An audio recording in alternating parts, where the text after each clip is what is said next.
11 Mei 1981, pemasyuran duli yang amat mulia Tunku Mahmud Iskandar Al-Haj Ibni Almarhum Sultan Ismail sebagai Sultan Johor.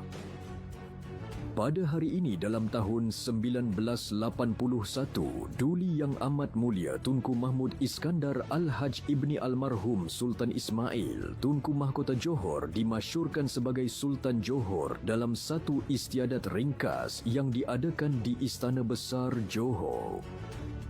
Watikah pemasyuran baginda dibacakan oleh Yang Amat Berhormat Tan Sri Haji Othman bin Haji Muhammad Saad, Menteri Besar Johor. Pemasyuran baginda ini dibuat ekoran daripada kemangkatan ayahanda baginda Duli Yang Maha Mulia Sultan Ismail Ibni Almarhum Sultan Ibrahim.